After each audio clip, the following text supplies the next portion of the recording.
Welcome to everyone. We're so glad that you're here.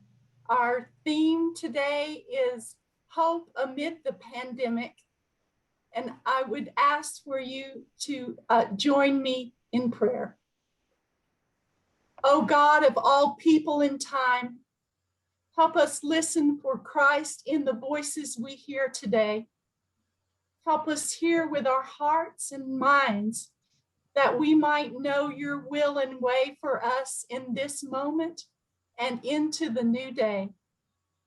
May we embrace our role as partners in prayer, action, and support with our national mission institutions, not just hearing these voices, oh God, but also seeing the wideness of our family circle, seeing these dedicated workers as they meet the needs, do the work, and share the hope of Christ with all that is going on in and through the Wesley Community and Health Center in Phoenix and the Bethlehem Center in Chattanooga, Tennessee.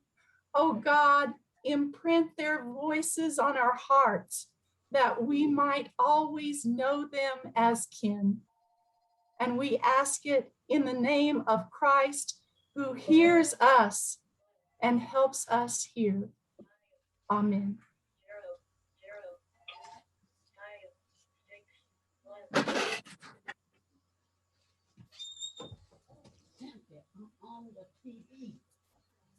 Good evening, everyone. My name is Jessica Tulloch, and I have the privilege of being a staff person at the National Office of United Methodist Women that has the responsibility of relating to about 43 of our national mission institutions across the United States. And I welcome you all here this evening, this afternoon. We're so glad that you could join us for this second edition of Voices from the Field, our giving at work in the world. Voices from the Field is a new initiative started in December 2020 as a quarterly virtual educational series that features leaders sharing about their work and life stories. The program highlights how United Methodist Women initiatives supported by your mission giving significantly improve the lives of women, children, and youth around the world. Yesterday, as I hope we all know, was International Women's Day.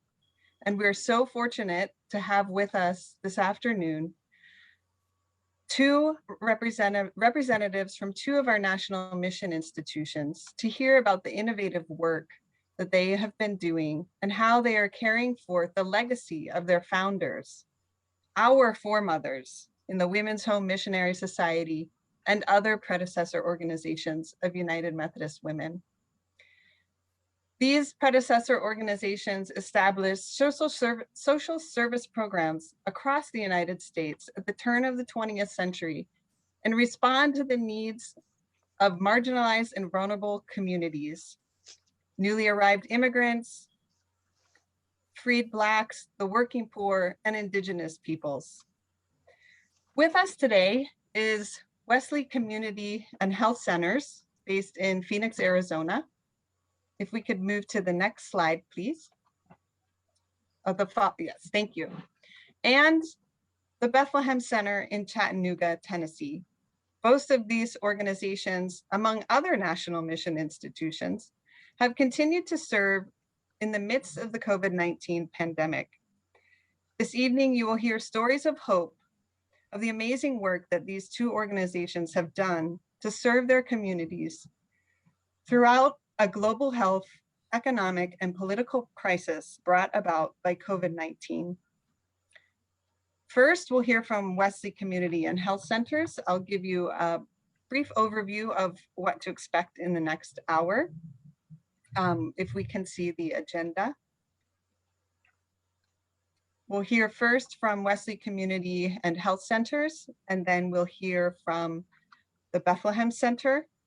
And then we'll move to a question and answer portion before we have our closing remarks and we learn about how we can continue to support this work. So at this time, I will turn it over to our guests from the Wesley Community and Health Centers. We have with us Blaine Bandy, the Chief Executive Officer, Wendy Redford, the Medical Director, and Jesselyn Goana, the Chief Medical Officer. Thank you. So thank you, Jessica. We appreciate it. We are thrilled to be here and always enjoy talking about Wesley. 12 minutes, I got to be quick. So next slide, please. Looking forward to this. So we're both a community center and a health center. So that's somewhat unique across the country. But what it means is we're community-based and directed by our patients or our customers or our clients or people who utilize our services. We're located in a high-need community, or in our case, communities, since we have 2 locations. More importantly, we're governed by a community board, as are most nonprofits, but we are actually required, as part of our federal grant, to have more than half of our board be comprised of patients who actually use our services. And we provide comprehensive services based on community need. Simply put, that just means we look out into the community and try and design programs and services around what's needed by the community.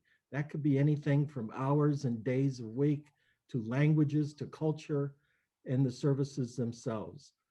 And also important, we provide services to everyone within the community, and we adjust our fees based on people's ability to pay. No one is denied service. So, as you've probably all heard, we're nearing the 1-year anniversary.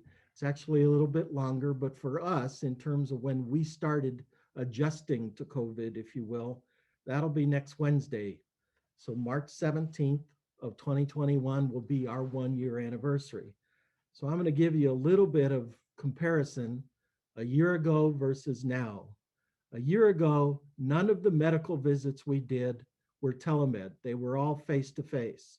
Now, a year later, about 3/4 of every visit we do is virtual. It's done through a computer. That's because of COVID. A year ago, we did 57 visits a day. Now it's 55.6. Hardly any change at all. It's just most of them are done virtually. A year ago, we had a full array of community center activities. Now our community center is limited to simply our virtual school and nutrition programs, and more about that later. Thought it might be interesting to hear something a little bit about COVID testing. So the cumulative percentage, meaning since everyone started testing in Arizona, the average, or not the average, the cumulative positive percent is 14.3. This data is as of about 10 days ago. It's a little bit different now, but as of 10 days ago, statewide, it was 14.3. For the areas we serve and the people we serve, our own testing data is double that. It's 27.8. And I will tell you, during the peak of COVID, we had weeks in which our positivity rate was anywhere in the range of 48, 49. We even hit 51% in 1 week. I'll also tell you, and this should be viewed as good news, that demand for testing is down. And we now have the ability to do rapid testing, which will provide results in as little as 15 minutes. That's important because a year ago and 6 months ago and 4 months ago, it was not uncommon that we would have to wait 10 to 12 days to get results. So what are the challenges COVID has provided us? There's fewer face-to-face interactions with the community. That seems obvious. And that's easier to do with a health center because we can do things virtually. It's much harder to provide community services like ESL classes, et cetera, in nutrition services in a virtual realm. So that's another challenge. The other is as COVID lessens or eases, how do we reopen and resume services safely?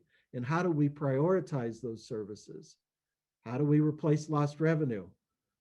And that's a challenge because most of the revenue we get from our clients is cash, meaning most of the people we serve don't have credit or debit cards. And if they're now receiving services through the computer or over the phone and don't have credit or debit cards, there's no way to collect cash in a virtual world. But I'm going to focus on that last item in bold. How do we reach out to those most in need or most at risk? That's our single biggest challenge. So from day one, we began screening everyone before they entered the building. We would limit the reasons for coming in. We would do, as you saw, most of our visits became virtual. We would limit family. We canceled Zumba classes. We canceled ESL classes. And we basically shut ourselves in to an extent and did everything remotely. But in addition to learning how to close our doors for safety, we had to learn how to open our arms, if you will, to invite the community back in a different ways. So one of the first things we did 2 months in, so 2 months into COVID, we reached out and did our health fair. First in the state, perhaps maybe even first in the country, a drive-up health fair. You may be wondering, what's this duck have to do with a health fair? The very first time when we drove up to our health fair with about 80 cars waiting on the streets, we found out a water main had broken. And we had 2 hours or 90 minutes before we were to open a flooded parking lot in which we were going to do our health fair. So that duck was the first person on site for that health fair, with many, many others waiting. It took a village of people to help us get the parking lot cleared, but we managed to open 15 minutes late and start providing services.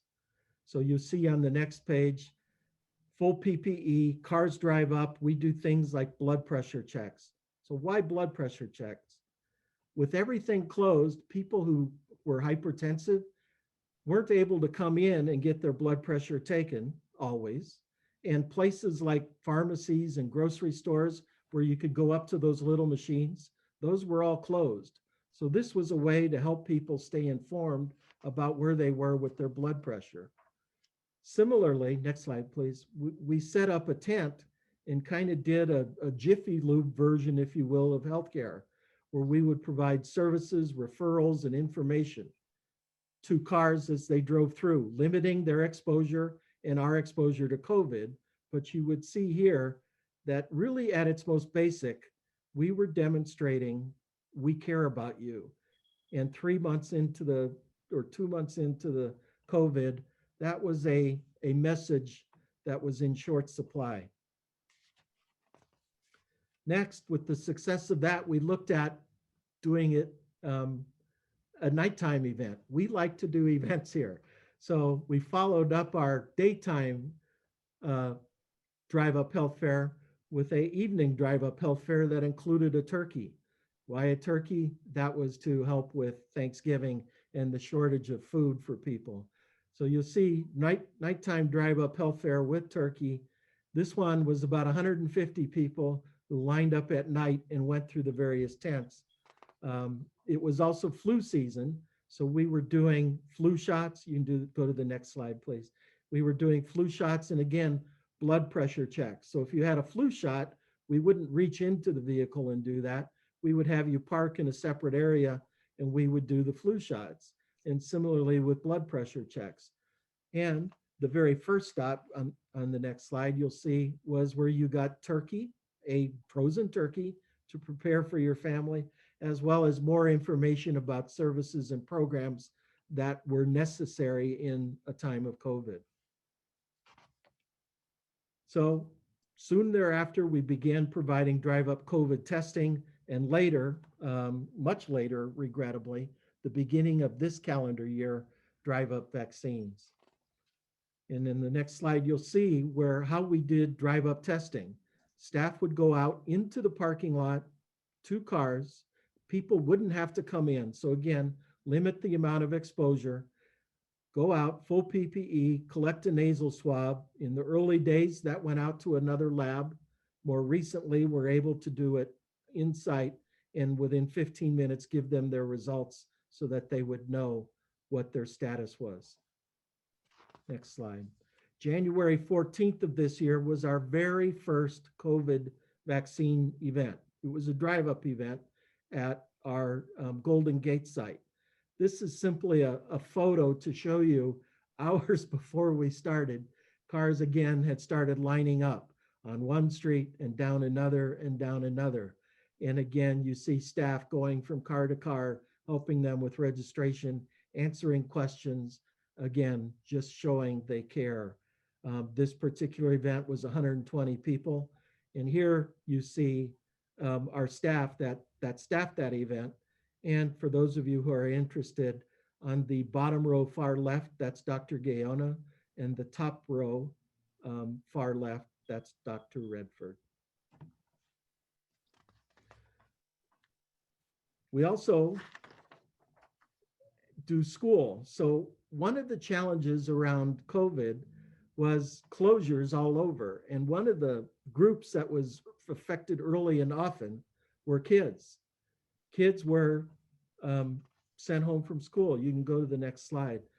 And they had no school, but they were sent home where they may or may not have had internet, may or may not have had adult supervision. And that wouldn't work. You can't attend virtual school if you don't have internet or if there's no one there to watch you. So we opened up virtual schools to be responsive to the needs of our kids.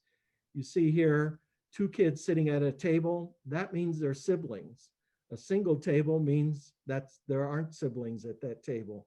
So we learned very quickly how to put multiple kids inside so that they would have access to school. We were limited to 10 people per room, and one of those 10 people had to be an adult. So the challenge is we very quickly outgrew our classroom space and had to go into our gymnasium. So the next slide, we opened up a virtual gymnasium school. The gym was real. The virtual school in the gym was new. So here you see one child at a desk in our gym. And in the next slide, you'll see from a farther angle how it gave us much more room and enabled us to serve many more kids. So about 3/4 of our gym floor now is operating virtual schools. And these are kids from, at least in this community, about 3 different schools.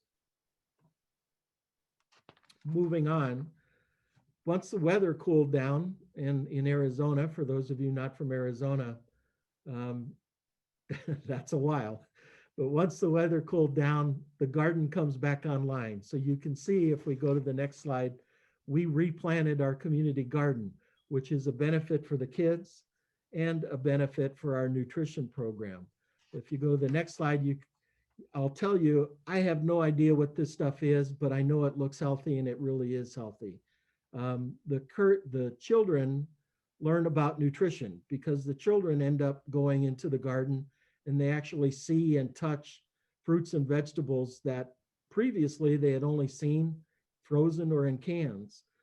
After the garden, we quickly moved to set up our new kitchen, which began serving meals to our kids and our staff. And that was important because along with closing schools, that closed down one of the main sources of nutritious meals for kids. Most of our kids in our community are in an income where they qualify for free meals at school.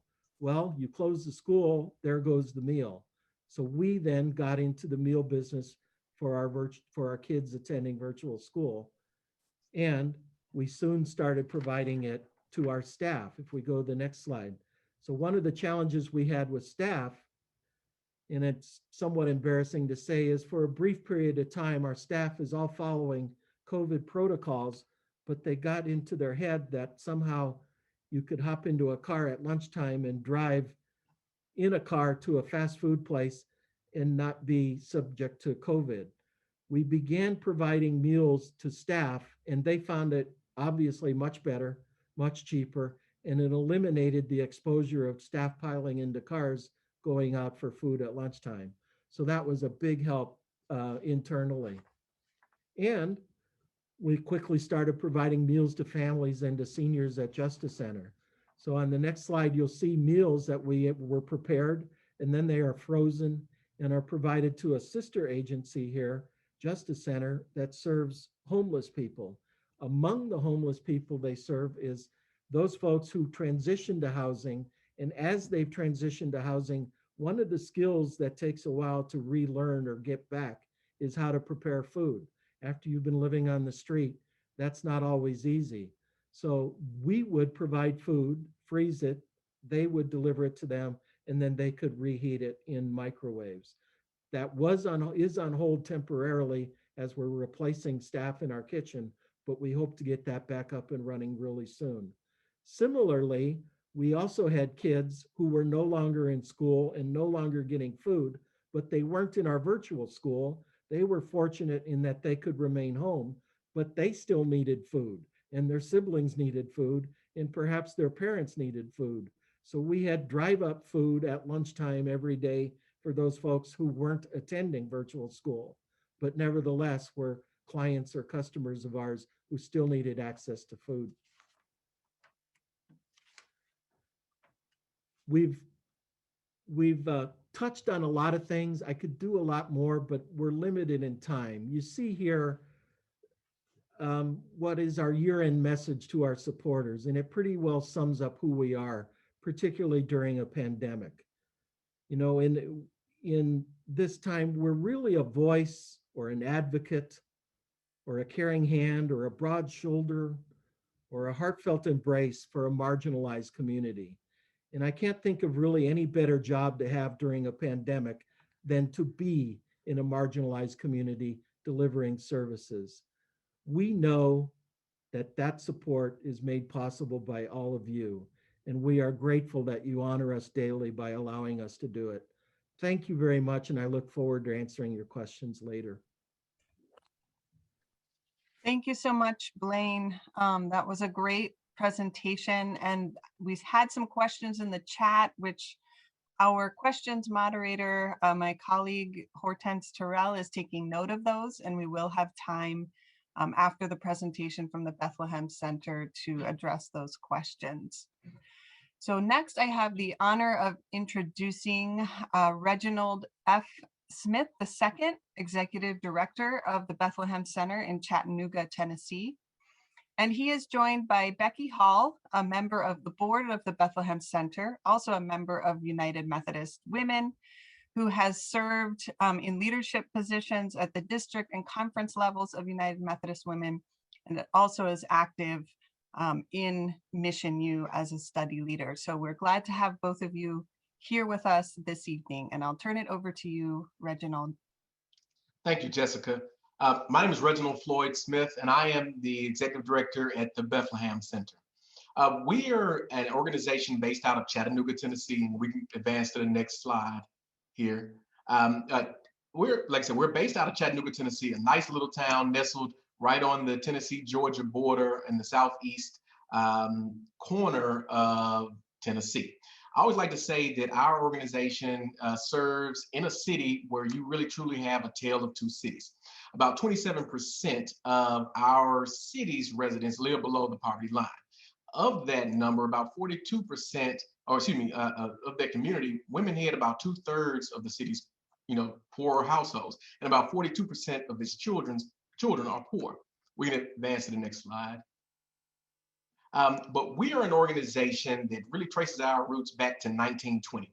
We received our first initial, United Methodist Mission charter in 1920, and we operated multiple Bethlehem houses and Wesley Center homes in those early years. Our organization is a merger of multiple United Methodist missions in the early 1940s and 50s. And as of last year, we were able to celebrate our 100th anniversary in the middle of a pandemic. Though it was not the year we had hoped for, it was definitely a year in which we really truly were able to go out in the community and do the work that was necessary to serve our community. Next slide. Like Blaine said, we're doing a lot of the exact same type of work that Blaine and his organization was doing, because that is the work that is needed in our community. Historically, we have always operated in the areas of education, leadership, and spiritual development. Last year, we kind of added on our new community resources components to what we were doing. Though these were programs that were operating historically at the Bethlehem Center, they really came into prominence and shine last year as these were the organizations, programs that really truly were working to meet the needs of the community during the pandemic. To make note of what we're going to talk about briefly tonight, our community outreach department, our farm and market, our partnership pantry, and our virtual learning centers were the areas that really were allowing us to go into the community and serve the children and the families where they were. We kind of like throw around that we are a beacon of hope. We once had a community member who referred to us as kind of like the lighthouse on the hill. And we kind of ran with that. And so for this year, our theme is that the Beth is a beacon of hope for the community. In 2020, we started our year off doing all of the things that we historically had always done. We have an after-school program that normally operates about 75 youth every day after school. And we also had a summer program, a robust summer program with about 150 students. As you can see from some of these photos here, we had to kind of retool and retrain to be able to provide the services that were most needed for our community. In this slide, if you see the young lady sitting there, young man sitting there at the end with the laptop, that is also in our gym. We actually had that privilege of being able to open up virtual learning centers as well. We can go forward to the next slide. One of the things that was very important for us to start to look at as soon as the pandemic initially kind of descended upon us was to look at what our youth were able to actually, how they were being affected because of the pandemic. As you can see from here, 8 out of every 10 of our students falls below the poverty line, while all of them qualify for free and reduced lunch. Every one of these children attend school every day and they receive breakfast and lunch at school. Typically, they get a hearty meal from us in the afternoon, in our after-school program. Well, we immediately jumped into action and started providing meals for the community and making sure that we were able to provide what was necessary in terms of sustenance for these young people. From March until December, we distributed 15,112 snack packs and meals to students in our community.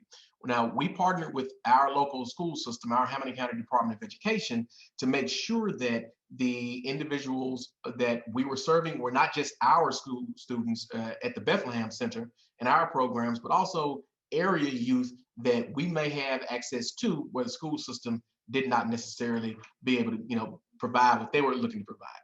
We also provided 386 activity packs that were education-based for our community, as well as 48 pairs of shoes and 91 art kits from the Hunter Museum. We also supplied school supplies and a couple other items that our young people were needing because though they weren't in the school with us, we wanted to keep them academically engaged during this period of time that they were not necessarily in the normal school setting. So alongside food, we also provided opportunities for our young people to engage with us because we were wanting to make sure that we still connected with them because for a lot of our young people, we were the constant in their life. So we made sure that we were able to, go throw a football with them after, socially distanced and doing things, of course, but making sure when we provide the food, we also had a conversation with those young people. We like to kind of say that we're not a social service agency. We're an educational organization concerned with education, leadership, and spiritual development. And as a Christian organization, that is very important to us that we kind of make that distinction. We want to help everyone we can help, but at the same time, our main focus was not necessarily social service based. Well, that kind of changed. We were blessed to really truly utilize a program that we had in our building known as our Luke 1025 Fund that allowed for us to support individuals who were who needed funds to pay bills, pay their rent, pay their mortgage. As a situation unfolded and they lost their jobs due to COVID-19, we were able to kind of step into that void and support them. We did not make direct payments to them, more so direct payments to the individuals who they actually owed funds to. Because of this program, we were able to support 157 families with about $135,000 in direct assistance due to COVID-19, due to loss of income due to COVID-19. We also opened 3 virtual learning centers in this Chattanooga area. We have one on site here with the inside of our Bethlehem Center building, which we utilized all of our classrooms, which historically were for our after school program and our summer programs, but also our gymnasium. We had served on site in our building. Due to our size, we could only serve about 50 students in our building utilizing the CDC's social distancing protocols. We were able to partner with Destiny Church of Chattanooga to provide an additional 25 seats. And our local, we have the Chattanooga Housing Authority property that is closest to us.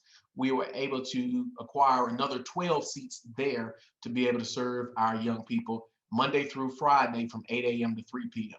Because as Blaine stated earlier, a lot of our young people, parents may have signed them up for virtual learning, not knowing all the nuance of that. But if they don't have access to the technology in their own homes, they don't have access to the high-speed internet that's requisite to actually go online to do the work, then we need to step into that void and provide that assistance to our community. We can go to the next slide. In our Community Connections Department, during the height of the pandemic, our Community Connections Department provided 121 supply packages to our elderly. Now, we had as a community center, we have an identified list of the elderly and the our aged population who come into our building typically to participate in programming. We recognized relatively quickly that social isolation was also going to be a big issue. So we were able to provide supply packages for the elderly so they wouldn't have to leave their homes. This young man that's on the screen here is Darian Sylvester, the manager over our community outreach department. And he was able to supply bleach, hand soap, hand sanitizer, rubbing alcohol, canned goods, and a lot of the individual things that the elderly would normally leave their house for. Now they were able to safely stay in their homes, but also connect with us to maintain a some sort of social connection. We also provided 468 boxes with fresh produce to local community members who were in need of local produce as a result of the pandemic. They couldn't go to the grocery store. We had to step into that void.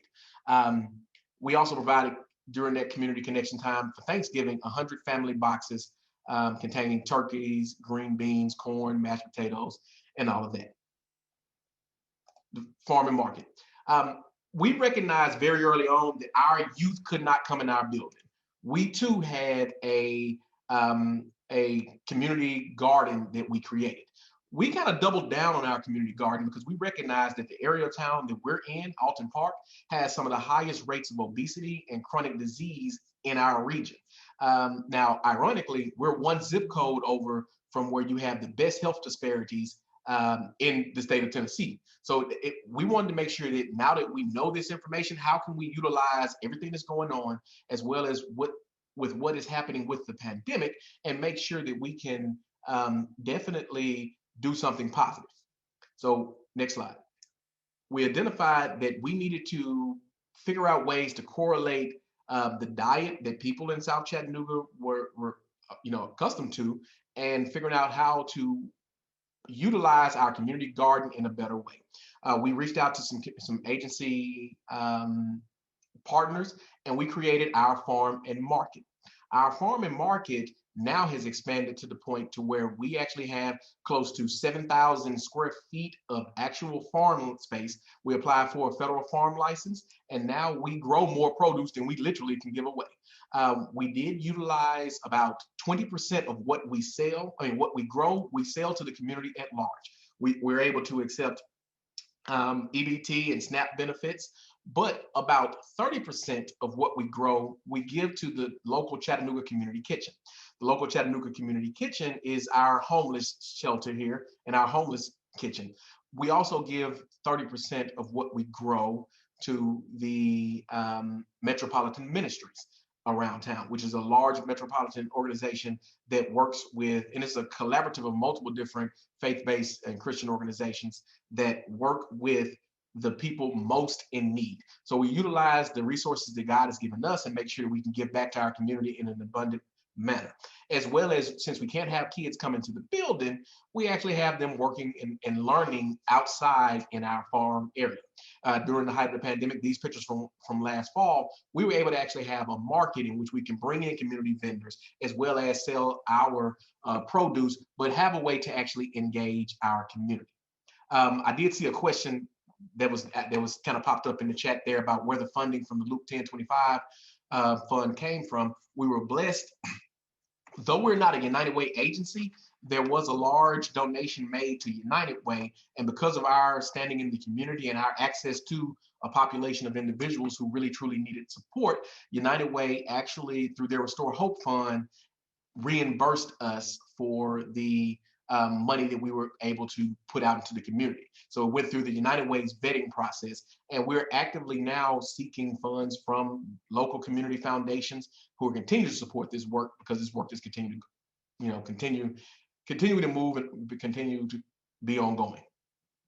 Next slide. And lastly, I would like to talk about our Faith and Finance program. When we started our 2020 year, we started with a bang. We had a program known as Faith and Finance operating. Faith and Finance is a really cool program that allows us to provide a faith-based support for individuals' financial stability.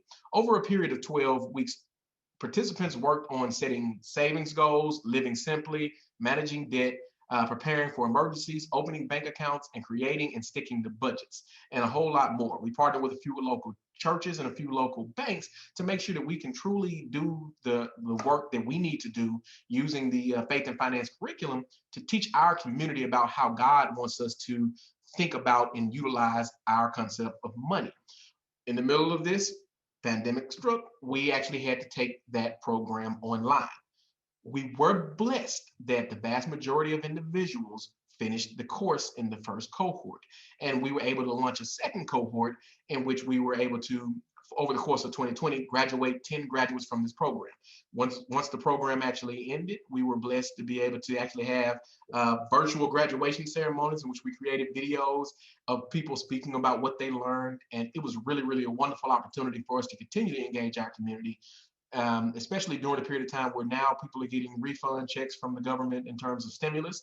So we wanted to make sure that, now that you're getting this, how are you doing and utilizing this money in a way that God intends you to utilize your money? And that is a 100-mile-an-hour overview. I know my board members probably look at me saying, yep, you ran through that one fast. Yeah, that's a 100-mile-an-hour overview of some of the things that we were doing during the pandemic. And I'm definitely love to take any questions that you have. And thank you all for your support over the last 100 years. Thank you, Reginald. Now we have time for our question and answers. Some of you have already put questions in the chat, and I'm going to turn it over to Hortense Terrell to moderate this portion. Good evening. Let me thank both the Bethlehem Center and Wesley for the tremendous work that you're doing to meet the needs of underserved women, children, and youth.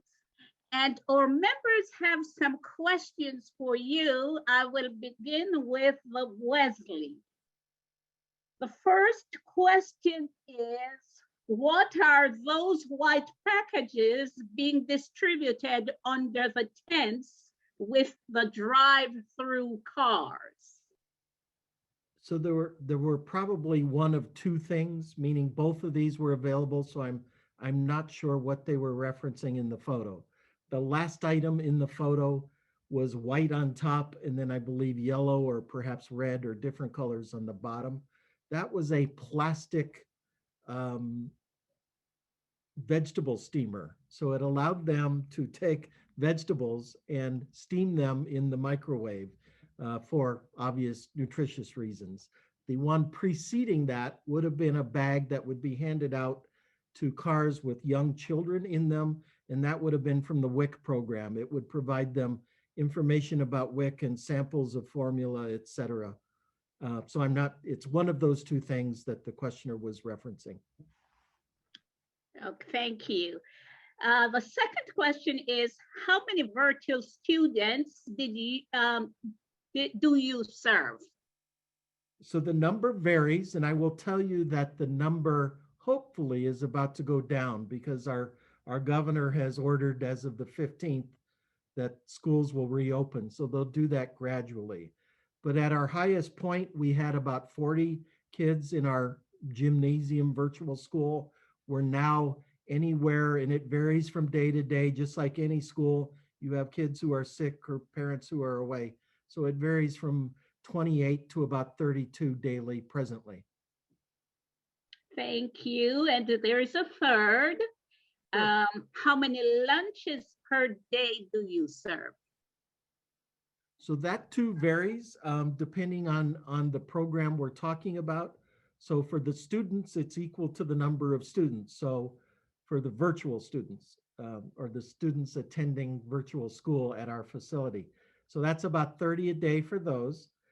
For the drive up, meaning those who are coming, who are attending virtual school at home and have siblings and others, that's somewhere and it varies. It could be 60 to 80, maybe as high as 100. We hit 100 during some of the darker days of COVID. Staff meals we're not presently doing. We just had a change in chefs. So we're getting her acclimated, but staff meals, we're averaging about 20 a day. And then the meals to the Justice Center seniors, when we were doing those, was somewhere in the range of 150 to 200 at a time. And then they would go into freezers, and as they would be depleted, come back to us. Thank you so very much. And I have a question for the Beth.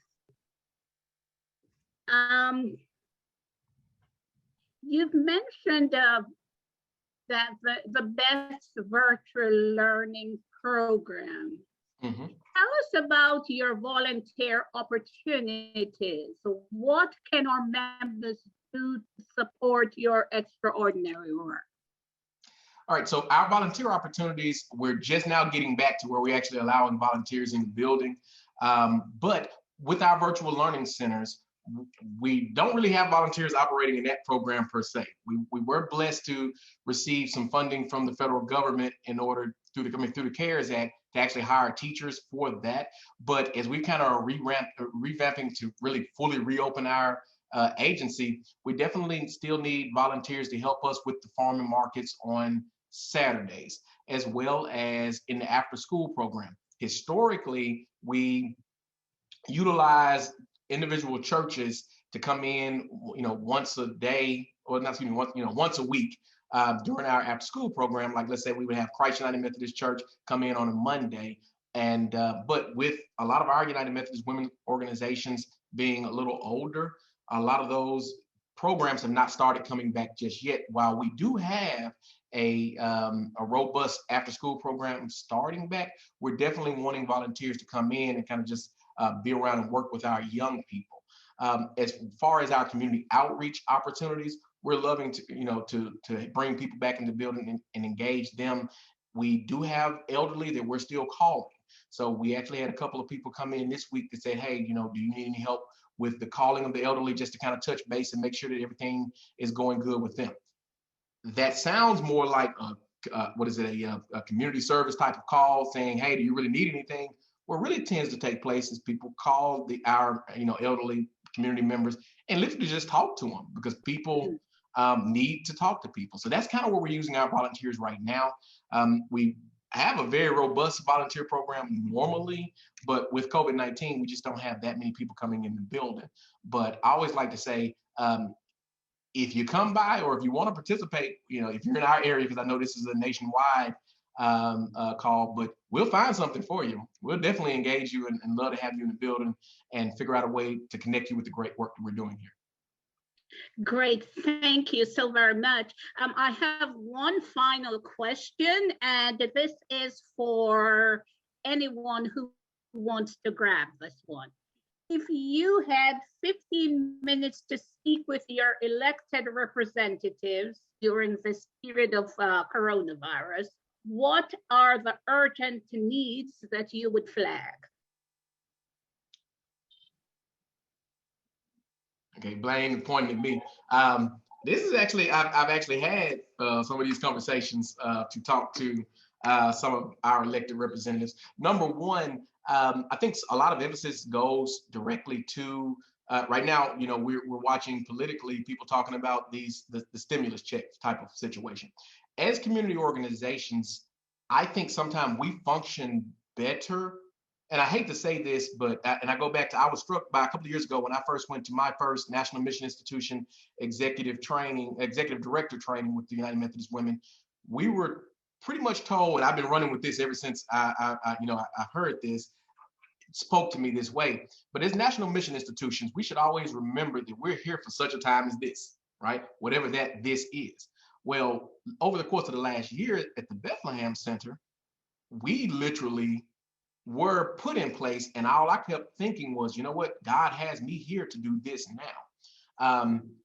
We see, you know, the federal government is quick to bail out, you know, federal organizations. I mean, not federal organizations, but, you know, corporate businesses, and definitely want to make sure that, you know, money is stimulating the economy. But whereas we don't necessarily, now I would never turn down federal money to support what we're doing, but putting the emphasis back that on organizations like ours, though people look at the state and want to make sure that we can support state organizations and police department and fire department, but what Blaine is doing down there in, you know, in Arizona, and what we're doing here in Chattanooga, we're literally, I hate to say, but we are the boots on the ground working with the community. Don't forget about us in some of the federal legislation. That's one. Two, more emphasis on the hardest hit communities. There are communities, and I know Blaine can attest to this with him working in healthcare, the communities that are normally already in poverty during the period of this pandemic were hit harder because they don't have anywhere to run to. Where most of America was able to kind of lock down and be in a secure place, a lot of my community members still had to go to work. A lot of the individuals that I've run across who've actually contracted coronavirus, a lot of those individuals contracted it because they were still in the field working and doing various different things. So we want to make sure that more emphasis goes toward helping those who are most in need, and not, you know, in a more equitable manner. Not necessarily, I mean, I'm all for equality, but equitable in a lot of cases when dealing with federal legislation as well. And in the words of my sister who is on the call, very informative, good slides, amazing presentation. Thank you so much. And over to my colleague, Jessica. Well, thank you again. Thank you, Hortense, for moderating our Q&A. Blaine and Wendy, Reginald and Becky, and any others with us this evening that may be staff or board members of our national mission institutions. We're so grateful for your work and for caring for the vision of the women that founded your respective organizations. United Methodist Women is honored to continue to be in relationship with organizations like yours that bravely serve the needs of women, children, and youth. National mission institutions located across the United States are supported by United Methodist Women locally and through the national office by way of grants, technical support, and member involvement. During the COVID-19 pandemic, the United Methodist Women National Office was able to provide 14 emergency grants to national mission institutions, allowing them to use funds, to have access to funds where they were needed most. And I'm happy to serve with national mission institutions as they continue to empower women, advocate for social justice, create economic opportunities, and change neighborhoods. And now I'll pass it to Cynthia Reeves, our National Vice President, for our closing. It was so good to be in this time together. Thank you for being in voices from the field, to hear from these national mission institutions of what they're doing, about their needs and challenges. And it is vital work that is being funded by mission giving and the gifts from the members of United Methodist Women. Through these gifts, each of us is directly impacting the lives of women, children, and youth that are served by these mission projects throughout the United States and around the world. And you can support this work by giving now. Simply use the link that is on your screen and go to the giving screen and make your gift. You also have the opportunity now to credit your unit, your district, your conference with your gift. And your undesignated gifts through mission giving are used where they're needed the most, whether it's Chattanooga or Phoenix or Mozambique. So even if you aren't meeting right now with your United Methodist Women, you can still make a pledge and send your money to your local treasurer and keep that mission giving going. I want to invite you to the next Voices from the Field. It's going to be on Monday, May 10th at 10 o'clock Eastern Time. So that's May 10th at 10 Eastern Time. And it's a Monday. We're going to, their pictures. We're going to be with Elmira and Andrea and Finda and Catherine, our regional missionaries. So I hope to see you there. Thanks.